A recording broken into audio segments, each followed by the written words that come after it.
Do you know what madness is? When you look at someone else, what do you see?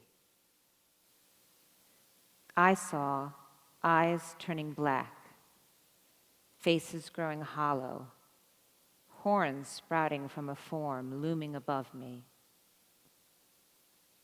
When you look in the mirror, what do you see? I saw the ugliest person in the world. My eyes were flat, black discs, and my features had rearranged themselves like a distorted Picasso. My madness started slowly. It was a shadow lurking in the corner, then emerging and growing larger and larger until it shrouded everything in its gloom. And then a series of eruptions in my brain occurred. Perception and personality broke apart. Boundaries dissolved. For me, madness meant there was no safe haven. I stumbled through this outer world. I could not navigate the alien landscape. I could not coordinate, and I could not communicate. Why did everyone else know where to go, how to move? Why weren't they afraid? Why did my feet fall through invisible holes in the ground? Why did the words get mangled and lost? This was my daily struggle. Inside, I was melting away like a chalk painting in the rain. All my organs, all the nerves, all the aspects of myself running out and leaving a hollow shell. I became a ghost, haunting my own life. There was no way to work, no way to relate, no way to start, no way to move or finish. I never felt like I slept, and I never felt fully awake. I was lost in a dark dream.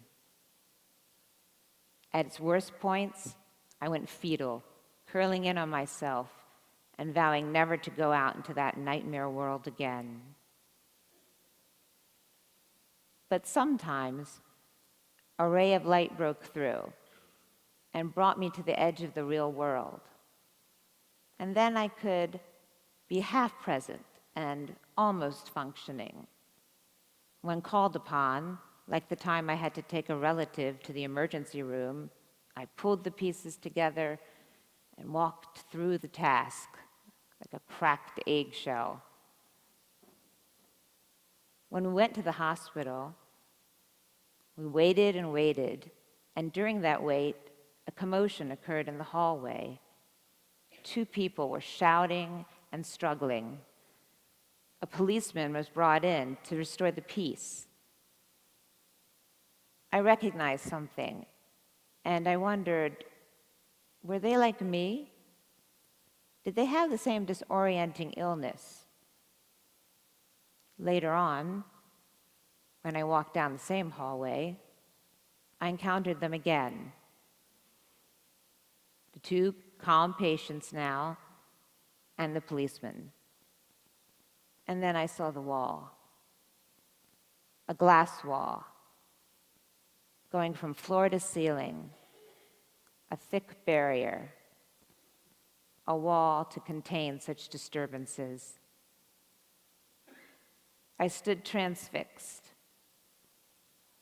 and a thought occurred to me.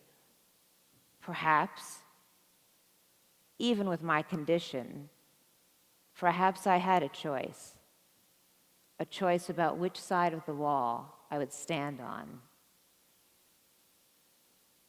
And then I decided I would find out what was going on, what I had been struggling with, and confront it.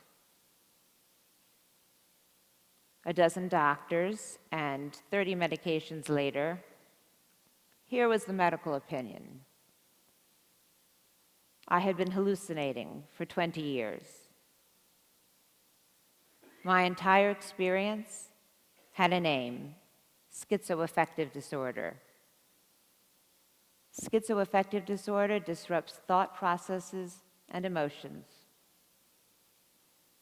And the medical recommendation, based on my level of symptoms, was institutionalization for life.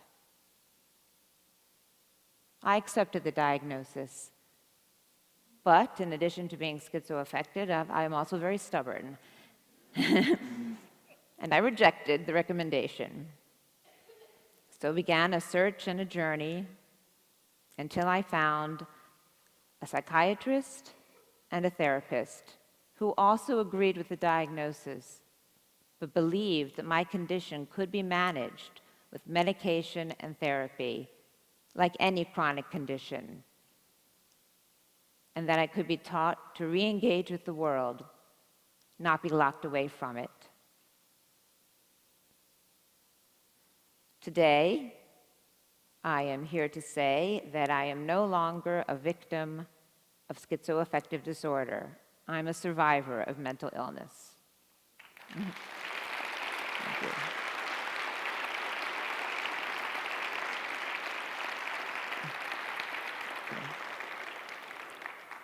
I am married to the world's most understanding man.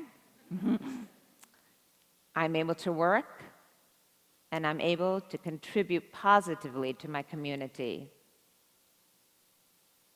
Once, my broken brain isolated me in space and time.